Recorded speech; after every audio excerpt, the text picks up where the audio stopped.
Anglais Advanced. Cassette 3, Side B.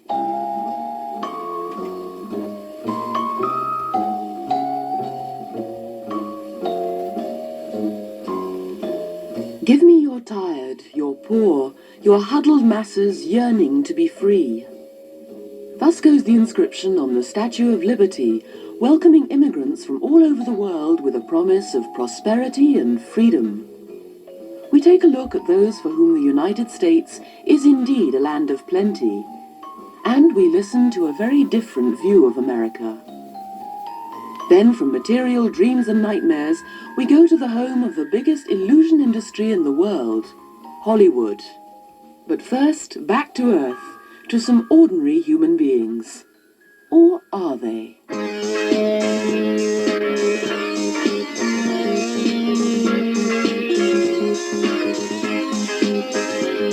In the 70s, there were the hippies. Now the 80s have produced their own social phenomenon. Significantly, they are a lot more materialistic than their predecessors. They are, of course, the yuppies, the young urban professionals. We asked a self-proclaimed non-yuppie to tell us exactly who or what a yuppie is. A lower form of life on the evolutionary scale, basically. It's a minority cult, luckily, of people who are very concerned with an acquisitive urban lifestyle, people who buy things for the sake of having bought things that cost a great deal of money. And yet at the same time they try to act as artistic as they can by buying $20,000 pieces of art or walking around in tennis shoes while they're wearing their Givenchy suits or whatever. Their values seem to be strictly modeled around their mortgage payments and how many condos they own. And so basically they're not the most interesting of people to deal with, and unfortunately they are breeding like rats. Can you recognize a yuppie in the street? You can recognize them 10 streets away. The men have three-piece pinstripe suits and a leather monogrammed attaché case, and usually a very inexpensive wristwatch, something like a Mickey Mouse watch or whatever they can come up with. The women are wearing almost the same thing, except that they tend to wear very glaring pink running shoes. They tend basically to walk like they always know where they're going, and they usually have to because all they ever go to is their job and home or to the art gallery to buy something again.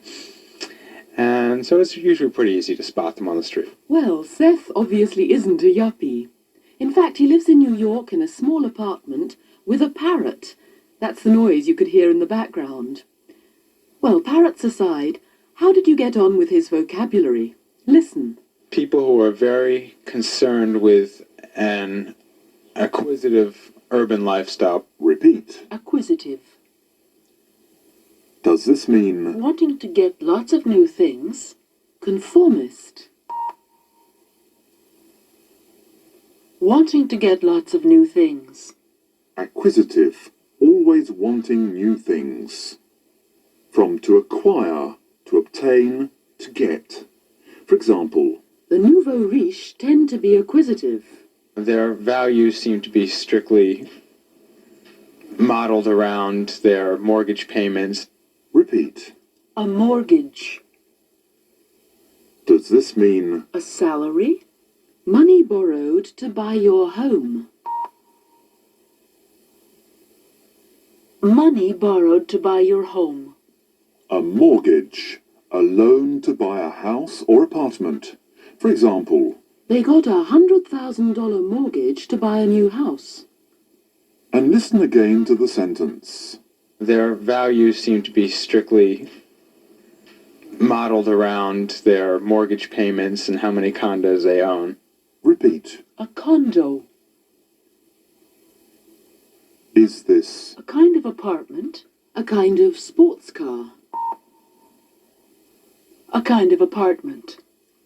a condo, an abbreviation for condominium, a luxury apartment in the US that is owned, not rented? For example, People often buy condos near the ocean. Something like a Mickey Mouse watch or whatever they can come up with. repeat. To come up with. Does this mean To produce. To decide on. To produce. To come up with, to produce. For example, He came up with this really crazy idea to go round the world on a donkey. The women are wearing almost the same thing, except that they tend to wear very glaring pink running shoes. repeat. Glaring. Does this mean Very expensive. Very bright. Very bright. glaring, very bright, almost too bright? For example, You can't have a romantic dinner in a restaurant with glaring lights. obviously Seth doesn't have a very high opinion of yuppies. Listen again to how he describes them. A lower form of life on the evolutionary scale, basically. What would be a lower form of life on the evolutionary scale? A reptile? A human being. A reptile. But later he says, And unfortunately, they are breeding like rats. repeat. They're breeding. Does this mean They are reproducing. They are behaving badly. They are reproducing. to breed, to reproduce or multiply, especially used of animals? For example, Rabbits breed very quickly. now listen to how Seth describes a yuppie's clothes. They're walking around in tennis shoes while they're wearing their Givenchy suits or whatever. Something like the Mickey Mouse watch or whatever they can come up with. Repeat. Whatever. Whatever. It doesn't matter what. You can also say, Whoever, whatever, however, wherever, whenever. for example, It doesn't matter who calls. Say I'm out. Whoever calls, say I'm out. now you transform the sentences using whatever, however, wherever, or whenever. I go to the Ritz every time I can.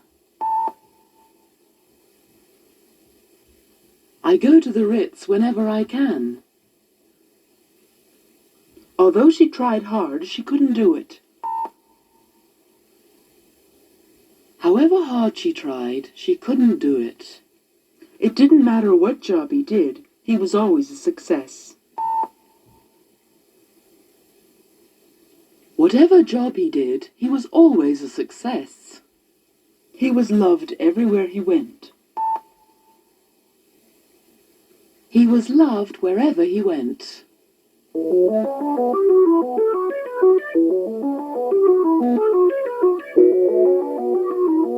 The yuppies may have life easy, but for some it's a different story. Nancy Turpin, a journalist who lived in San Francisco before moving to Paris, gave us an unexpected and rather depressing view of the city of the Golden Gate Bridge. Before you listen to the interview, here is some vocabulary that may help you. A shelter. A place where you can get indoors. A roll of quarters. A tube of 25-cent coins from the bank. To dole out. To give out in set portions. Panhandlers. Beggars. And now over to Nancy. First, Michelle asked her why she had left the city. I'm leaving San Francisco because my impression after living there for about a year and a half is that it is now the hotspot of the undeclared American depression. It has been a relief to me to be in Paris because I realized suddenly that I don't have to step over people who are living and dying on the sidewalk, who are waiting in lines for free showers, who get in line for dinner 6 hours ahead of time so that they can have some food from a shelter. I was just demoralized, as are many people in San Francisco, by seeing so many ill people living in the streets, so many mentally retarded people living in the streets. And although the number of social services in that city is enormous and of, I think, an excellent quality, and the people who work in it, and of course the conditions we know for social work are really, truly dedicated, it's just not enough, because people are being sent to San Francisco from all over the country and from other parts of California. But you become very depressed and very shocked for this kind of misery to be so visible in what is considered a thriving American city. And then after that, there's just a sort of a great feeling of family in the city. It's standard for people to leave for work in the morning with a roll of quarters in their pocket, and then just over the day to dole them out. Most of us have monthly budgets for panhandlers, for beggars. We just work that into our budgets. Most people are having trouble with money themselves. Many middle-class people refer to themselves as the working poor, and that is accurate. And yet, we've all, I think, worked this into our budget, and this is, I think, unique to San Francisco. Not that you don't find it elsewhere, but it's like a city characteristic. Now listen to some of the expressions Nancy used. It is now the hot spot of the undeclared American depression. Repeat. The hot spot. Does this mean the main area? The place most affected. The place most affected. The hot spot. The place most affected. The most exciting or dangerous place. For example, Central America is a political hotspot. And the people who work in it are truly dedicated. repeat. Truly dedicated. Does this mean well qualified? Really devoted to what you do. Really devoted to what you do. Dedicated. Really devoted to what you do. For example, She's a truly dedicated nurse. In what is considered a thriving American city. repeat. Thriving. Does this mean very successful? Very special. Very successful. To thrive. To be very successful or to grow in a healthy way. For example, Japan has a thriving economy. and now listen and repeat. Many middle-class people refer to themselves as the working poor, and that is accurate. Repeat. They refer to themselves as the working poor. They call themselves the working poor. Listen to the example. He's often called the king of the advertising industry. He's often referred to as the king of the advertising industry. Now you use refer to in the sentence. We call the 1929 stock exchange crisis the Wall Street crash.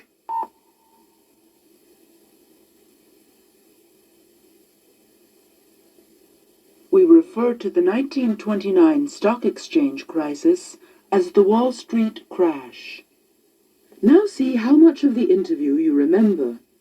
Answer the questions and then check your answers with a sentence from the interview. For example, Is San Francisco no worse than other American cities? The center of the unofficial American Depression.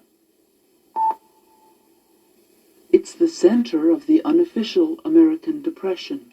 Listen to how Nancy said it.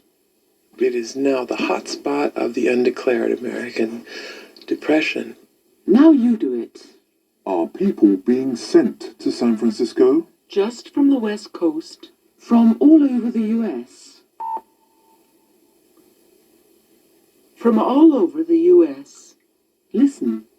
Because people are being sent to San Francisco from all over the country. Are social services in San Francisco Of high quality, of a poor standard. Of high quality. Listen. And although the number of social services in that city is enormous and of, I think, an excellent quality.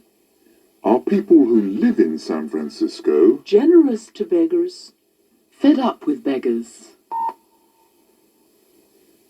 Generous to beggars. Listen. Most of us have monthly budgets for panhandlers, for beggars. And now for some pronunciation. Listen. I'm leaving San Francisco because my impression after living there for about a year and a half. Listen and repeat. Leaving. Living. The first has a long sound, E. The second a short sound, I. Now complete the sentences with words that have either the E or the I sound. For example, leave or live. When are you leaving? When are you leaving? Now you do it. Ship or sheep? How are you going? By plane or ship? How are you going? By plane or ship? Chip or cheap? Those look good. Give us one. Chips. Those chips look good. Give us one. Feet or fit? Don't buy those jeans. They don't, you, fit. Don't buy those jeans. They don't fit you. And now, try these tongue twisters. Fish and chips are cheap and easy to eat. Jean likes gin, but gin doesn't like Jean. Now listen and repeat these words ending in ed. Undeclared. Demoralized. Retarded. Dedicated. Depressed. Shocked. Notice the three pronunciations of ed.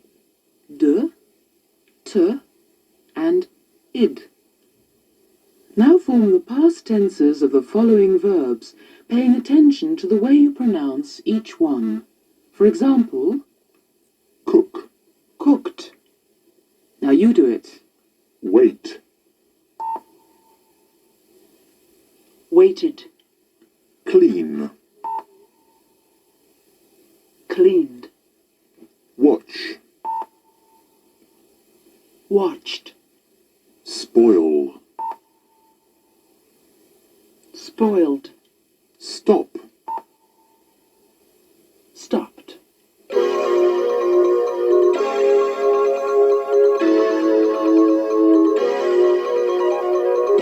Hollywood, a land of myth and fantasy. What is it like to work there? Michelle spoke to John Sanger, producer of The Elephant Man and director of Emerald, to find out. When you make a film in the United States, sometimes you say, well, this film isn't going to go over in America, it's going to go over in Europe. What is your instinctive feeling about the differences between American and European audiences? Well, I think European audiences are willing to give a little bit more to a film. I mean, films that are very successful over here are often considered to be art films in the States, which is almost instant financial death to a project in the States. Give you a good example of this. I did The Elephant Man because I loved the story. Just because I thought it was a good story, and that if I liked it, maybe other people would like it. And that's really the only criteria I can go by. But Elephant Man was a situation where we made the film in Europe, we made it in England, and we were asked to be the official British entry at the Cannes Film Festival. Paramount, who was distributing it in the United States, was dead set against our going to Cannes. They said, please don't go to Cannes. We said, why? Well, because they said, if you go to Cannes, it doesn't matter whether if you lose, that's one thing. But if you win, you will then be the winner of the Cannes Film Festival. It'll be an small little art film. We'll have to put you in an art house in New York and one in Los Angeles. And I'm telling you, it'll be the worst possible thing for the financial success of the film. We think it's a great film, and we want to get a much broader audience than that art house audience, which is a very strange thing. Whereas in Europe, winning the Cannes Film Festival or being in the Cannes Film Festival or in any film festival is a very valuable thing. Well, you've been the producer of some famous films, Elephant Man, Francis, and now you've been in Paris directing what I believe is your first feature film, Emerald. Which do you prefer, being a director or a producer? Well, they're very different kinds of jobs, and I like them both. Producing is broader by a tremendous amount than directing, but much shallower in terms of what you have to do. You have to do a lot of things. You have to worry about a tremendous amount of things over a long period of time. When you're directing, you are focused on one thing at a time. You can only think about tomorrow's work. And everything you do, you're in a crucible all the time when you're directing a film, because there's people all around you. It's a real pressure cooker, and you have to focus on just what it is you're doing. What is your biggest dream for your future and your career? Well, my biggest dream is to continue doing what I'm doing, because I love doing what I'm doing. I mean, I love the business. I love making movies. I hope I continue to find good stories to make. I would like to continue to direct and get to the point where I have the choice of the best projects that are out there. And that only comes with experience and having done it a few times. Now listen to some of the expressions that were used in the interview. You say, well, this film isn't going to go over in America, it's going to go over in Europe. Repeat. To go over. Does this mean To be accepted. to influence people? To be accepted. To go over, to be accepted, be successful. For example, Nobody liked the new ideas very much. the new ideas didn't go over very well. Now you use go over to change this sentence. His speech wasn't well received. His speech didn't go over very well. And everything you do, you're in a crucible all the time when you're directing a film, because there's people all around you. It's a real pressure cooker. Repeat. A crucible. A pressure cooker. Are these Containers for heating things. difficult encounters? Containers for heating things.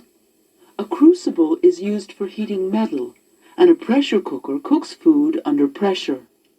Here, of course, John Sanger uses the words figuratively to describe the tension of being a director.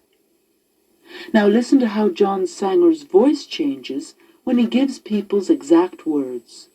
They said, please don't go to Cannes. Repeat. They said, please don't go to Cannes. Now listen to the following examples of reported speech and put them back to their original form.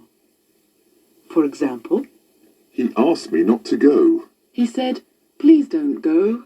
Now you do it. He asked me why I was leaving.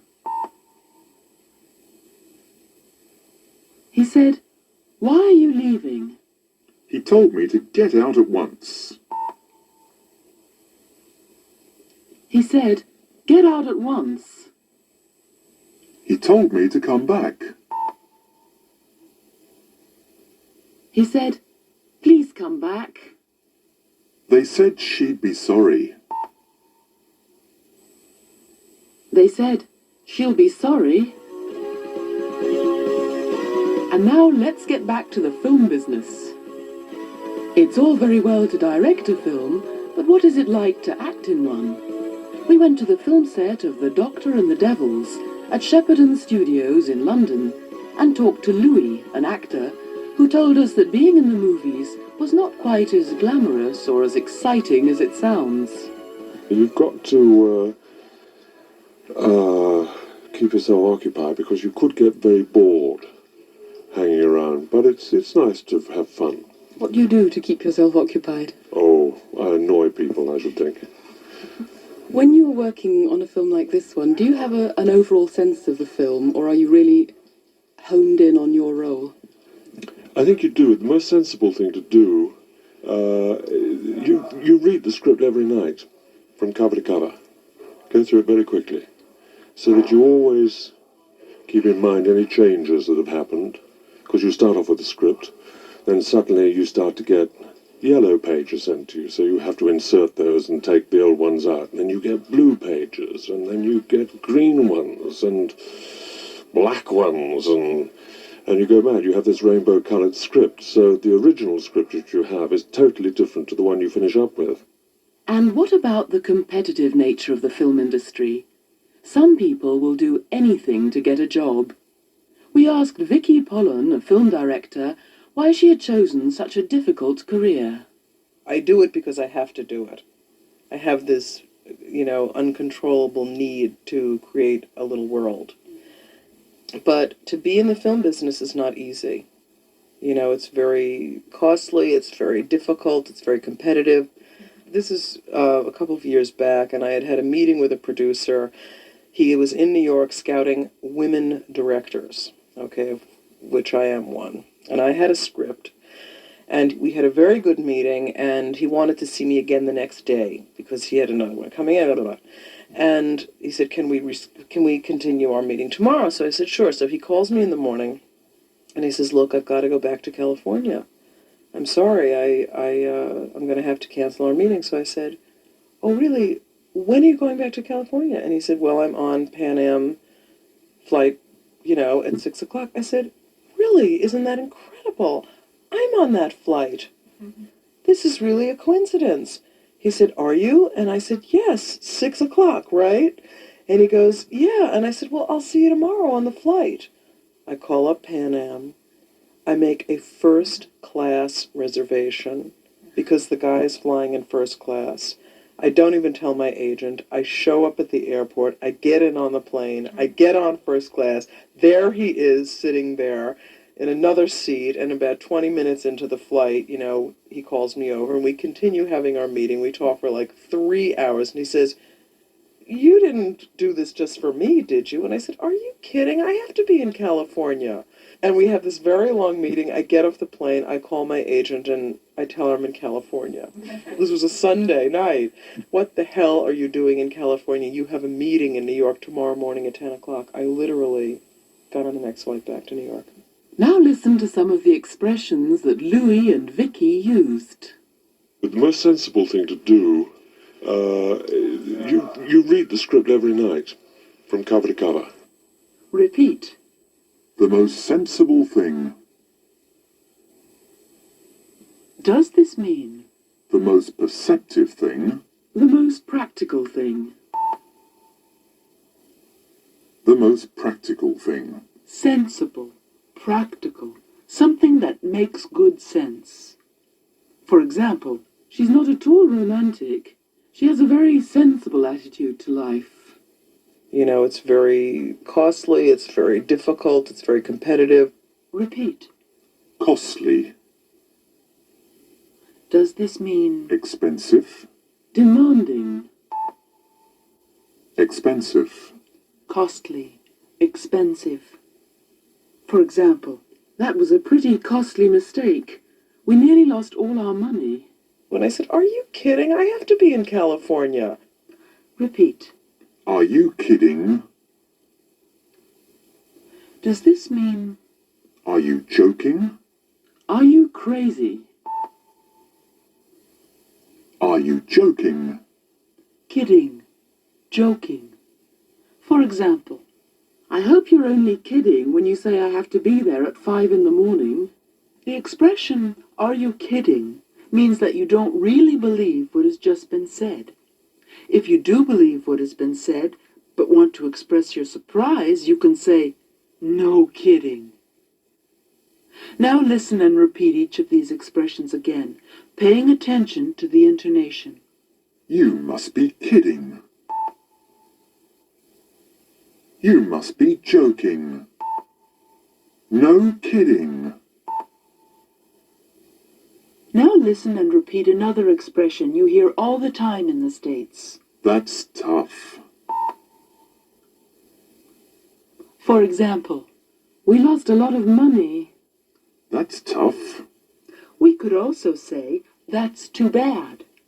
Repeat. That's too bad. Now, use one of the expressions, you must be kidding, no kidding, or that's tough, to respond to the sentences. His mother just had a heart attack, and his son is in hospital. That's tough. I'm going to be the next president of the United States. Are you kidding? Or, You must be kidding. He's won $10,000 in the lottery. No kidding. And now for a little grammar. And he says, look, I've got to go back to California. Repeat. Look, I've got to go back to California. Repeat. He said he had to go back to California. Now, you put the sentences in reported speech when you hear the sound signal. For example, I'm sorry, I'm going to have to cancel our meeting. He said he was sorry. He was going to have to cancel our meeting. now you do it. So I said, oh, really? When are you going back to California?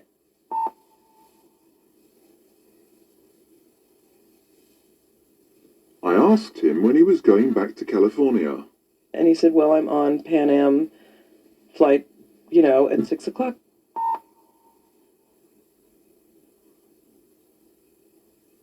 And he said he was on a Pan Am flight at 6 o'clock. When I said, are you kidding? I have to be in California.